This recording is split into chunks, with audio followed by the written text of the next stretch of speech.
That is basically the Bible of the crew. Everything on stage right, and we have one on stage left as well, tells what scene we have, what set pieces need to go in, and or what set pieces need to come off for the next scene, and our fly. I have a degree in technical theater. So that's a degree? Yeah, that is an actual degree. So like I could go to school for like cinematography. You could go to school for like doing theater work. Yes, absolutely. That's awesome. I mean, you can go for acting, you can go for designing, you can go for the technical part of it. So, I mean, someone's got to run the show.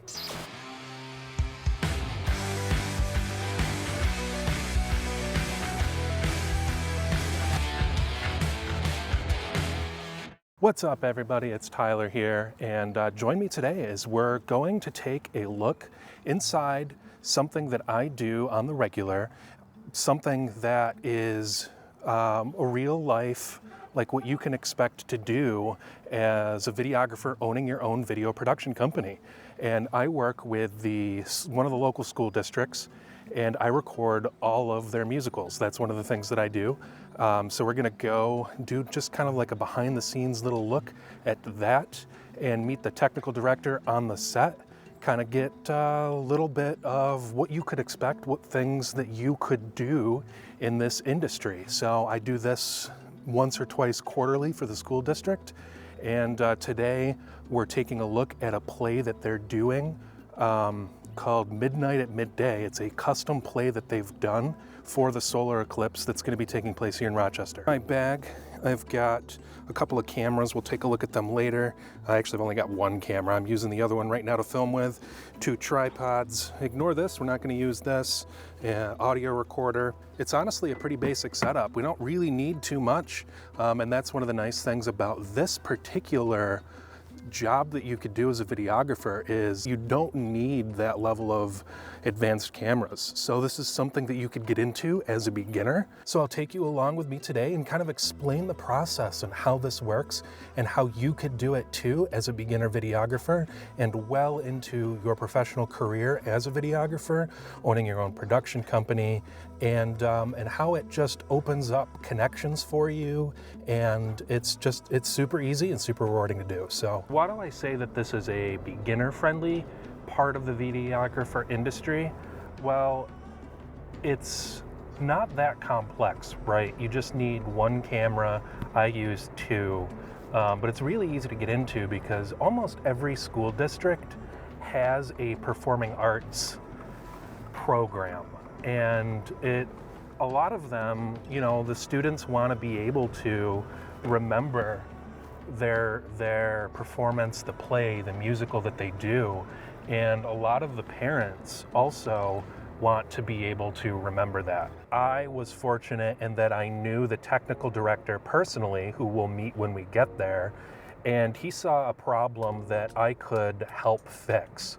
And the previous person that they were using to do these videos was delivering low quality on DVDs. They were collecting manual checks, and it was a long process. So I said to Justin, you know, I could deliver digitally in an online gallery. I could take care of all of the payments so that the school district and the people running the plays was no longer handling that.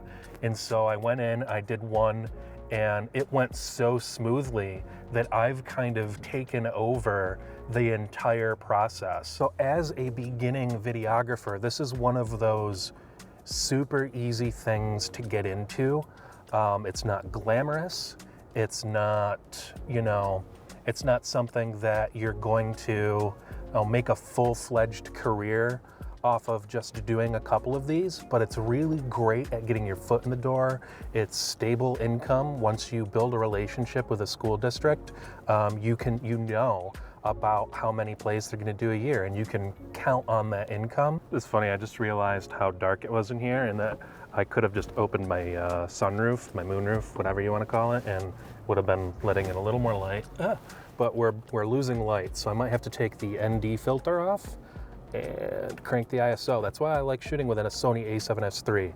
If you have the optimal camera to film these plays with, definitely a A7S III, because the one thing about these plays is that they can sometimes be really dark. Justin mentioned that this play, because it's talking about the lunar solar eclipse that's coming up this April, that there is one section that is really dark, and you know, the human eye can see more in shadow than the camera can, depending on the settings. So we'll probably raise the ISO to its second ISO level and, you know, open the aperture up. And that way we get more of the scene. And I'll show you more of how I do that when we get there. We're here, let's go grab the camera equipment and go meet up with Justin. Let's get set up. There he is. Got the low light, baby. Do you want to do any, I'll carry the camera. Oh, I was gonna follow you. I was gonna follow you. Right now? Yeah, Do you want to do any B-roll stuff? I probably will. This is the new wide angle lens that we have, that I have, the 16 to 35. This is your company? Yeah. Justin, talk to everybody about what it is that you do here. I'm the technical director for this show, so I run the crew backstage in terms of the stage crew. So we're pushing the scenery on and off. We're flying scenery in and out. I'm making sure actors and crew are in place for the top of every scene, making sure they have their props. The actors are in charge of themselves. They know when to go on. We do anything technical, so. You build all the sets. I was also the set builder for this show, yes. So I built all the sets according to what the directors wanted and planned out where they go to their vision. So we put them, either hung them, rigged them on the battens, or put it on a cart so we can roll it on and off, or crew carries it on and off. I love that. All right, can I get a tour of everything going on behind the scenes right now while we wait? Yeah, absolutely. Cool. We'll follow you. You wanna go this way? Yeah. You're gonna put some scene change music in here and it like goes really like do-do-do-do, and we just like quickly. So right now, they might be doing some rehearsal stuff on stage. Usually we do work with a couple scenes. We can start with stage left. What exactly do you want to see? Just backstage stuff? Yeah, just cool stuff that viewers might want to see. Well, this is backstage left, so any of the scenery that usually is up to center stage that is on the left-hand side of the stage will be parked over here. So we have like our fountain, our band platform, a couple of our rolling platforms, like the news trucks, lamppost, whatnot happens out over here. We can store stuff out in the hallway. As you can see, some of the crew is sitting on some of the set pieces that the actors will roll on and off. But we will prep those in place. So when actors need those tables, for instance, we will roll them out and get them usually set in a wing, and the actors will take it from there and bring it out on stage. So you built this, and I did not build this. This is a stock piece that we have that's usually in our basement. Oh, okay. That's been here like 20 years. All the different stuff, like the platforms that are out here on stage, I built. And like these ones, for instance, are spiked. They're in their spot. So if you see the yellowish color, the crew will roll this out and put it up to these so they're in the same spot every night. And if you look on the stage floor, there is a sea of spike tape. So every single color of spike tape means something to this show. Like the white lines and the white and green lines are where the picnic tables go. The orange lines over here are where those tables that you just saw the crew sitting on out in the hallway go. So every single thing has a spot. So the lights are focused to that spot. The actors know that they need to be in that spot when the lights come up and they're in place. And then I'm gonna be way back there, camera 1 and camera 2. And then that's the pit, the orchestra? That is the pit. There's our orchestra director. Walking over to stage right. We have a lot more on stage right. Like we have desk chairs that all go in and out for specific scenes that are needed that you will see later in the show. One of the calls that we have you can focus on is our scene change board. So that is basically the Bible of the crew.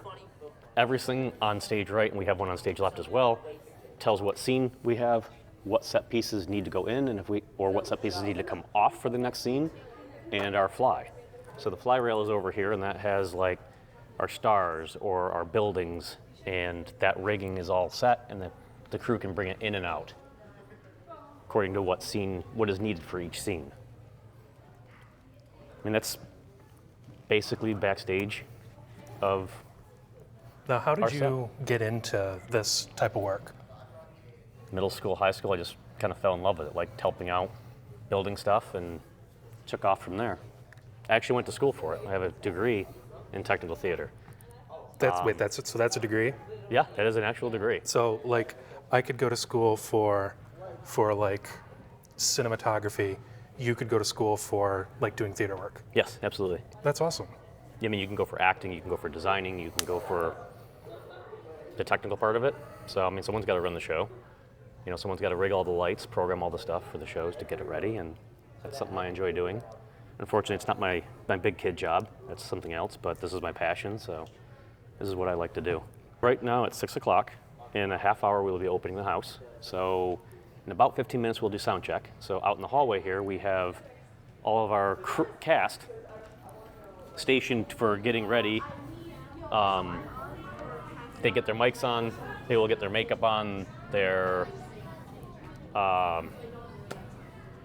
costumes, and get basically show ready. Once they're show ready, the ones that have microphones on, which we tape to their forehead, we do a sound check. So we'll bring all of them out on deck, and they will run a sound check and just sing a line and say a line from the show, so that the person running the soundboard can go through and determine if they need to make an adjustment to. Most of the time it's just line up, they hear, and he goes, yep, that sounds good, and they turn it off. Other times maybe it's got a crackle. Okay, bring that element back to me, something's wrong with it, I gotta fix it. So we catch that before they go live in the show and go, oh, their microphone is dead. We know about it ahead of time.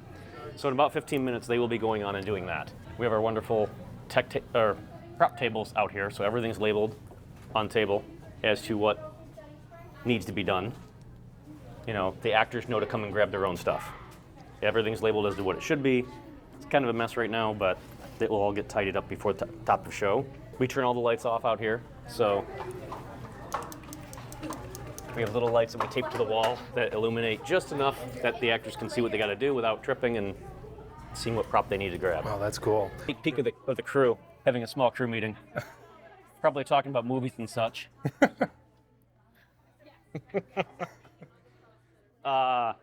My crew's great. Once we train, they get trained as to what to do. They all know exactly who's moving what on stage, and I don't need to worry about them again. I know they have it handled. At 6:30, as long as mic check goes well, I go through and I check in with sound, I check in with backstage, any of the departments if they have issues with, oh, I need to run a scene on stage real quick, so I'll hold the house.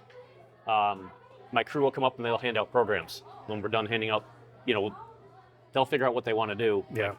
Usually I need 4 of them. And they'll say, oh, I want to hand out programs. So they'll meet in the back of the house. As soon as the sound and everything is done, I come over, open the doors, and then they greet people and send them into their seats. So the show doesn't start until you say you're ready to go. Yes and no. So I'll stand out of the way over here. Typical way the show starts is I will check in, I get my headset on, I will check in with backstage left, backstage right. They're on their headset, they have actors, they have crew. I will check in with spotlights, their spotlights are working, they're good to go. And if everything's good to go, I will tell our stage manager, which is Rachel, I'll say, hey, take the show. And she goes, okay, house going to half. And she starts the show. So that's a little bit of the behind the scenes of the actual production that's going on, but let's check out what I'm doing, the whole reason that I'm here today. The primary camera that I'm going to be manning is the FX30, and this camera is nice because A, it's cheap, so if you're just starting out, I would recommend this camera, but because it's a smaller sensor size, using full frame lenses, we can use a 24-70 and get a nice zoomed in view of the stage and any action that's happening off to the right and the left. So that's why I love this camera. The camera that I'm recording with right now is more of like a wide angle camera, and that's a safety angle, and it gets all of the main stage. So once everything starts tonight, I'll be recording with this camera and I'll switch to my cell phone, hook up some audio, and don't forget a program for me. Yeah, do it right now. One of the things that I do is I take the program of the night and I put it into like a rolling credits at the end. This is the Tascam Portacapture X8, and you can't see it because I'm currently holding the camera, but I have a handle on the side, and I'll actually put this on the top, and it's just stationary from here. And I do kind of a narrow band, so this can be switched to out or in, and I use the in to minimize side reflections or anything coming from the side, audience noises, etc. And this works fantastic for the loud noises of some orchestra, or some people are louder, and it really, because it captures in 32-bit float, it really allows me to get really great audio for the play. So with a 50 millimeter lens on the Sony a7S III, this is what we're able to get. We're getting kind of the wide angle of the stage, and then we can crop in just a little bit. So we're shooting in 4K, delivering in 1080, and then the recorder up here. And then we just verify that the audio's working before we set it alive. And it looks like the kids are getting ready to do mic checks. The house is pretty full, and everything is about ready to start. So we're gonna fire up camera 1, get that rolling with audio, and then we're gonna fire up camera 2, and we'll go from there.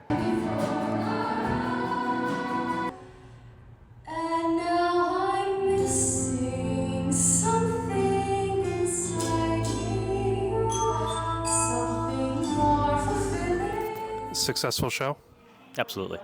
and tomorrow's the last night. For this run, and then we will have more in April. That's right. This is doing a revival. Very cool. Well, thanks for talking on the YouTube channel. And in case some of you don't know, Justin is my second shooter on when I do weddings. So hopefully we have a few more of those. Not on the grassy knoll, though. Not on the grassy knoll. Second shooters on the grassy knoll. Oh, I get it. That's an assassination joke. All right. I'll see you guys back at the office. So back at the office, and I just wanted to touch base real quick on how you can do client delivery. Now, in my case, when I do this, I have 3 files, right? And so I do the whole multicam edit, sync up with the audio, your standard editing. But I deliver using a program called VidFlow. It was formerly called Webflow, I think, but it's called VidFlow now. And I'll show you here, but what it allows you to do is it allows you to upload a gallery and then deliver via email. And the thing that I like the most about this is that it allows you to give each individual person customized access to the gallery. So for each checkout link that I get a customer name and a customer email. Then I can go in there and send it individually to each customer, and they get a separate access link with a password. And that's how I control preventing people from just one person buying it and sending it out to all their friends and family. So is it perfect? No, but it's the best access control that I've come up with. The downside is, so you used to be able to pay per video, so you upload and you pay whatever you need to upload the video, and then you would pay for that specific type of access gallery, because I don't do that when I'm delivering weddings, right? But they just changed their business model to require a yearly subscription to that, and I think it's just shy of $200, so it's not cheap.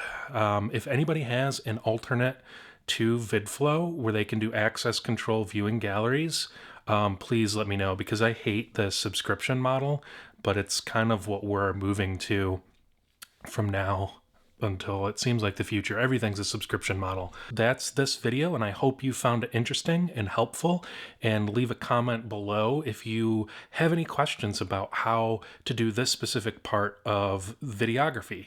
And of course, like, share, subscribe, hit the little bell icon, and I'm going to try to do more videos like this. I've got another one of my friends lined up. She's a photographer, and hopefully soon we're going to get to go hang out with her at her photo studio and see how she does what she does. So I think I like doing this a lot more, going out and showing people different parts of the creative industry. So I'll see you next time.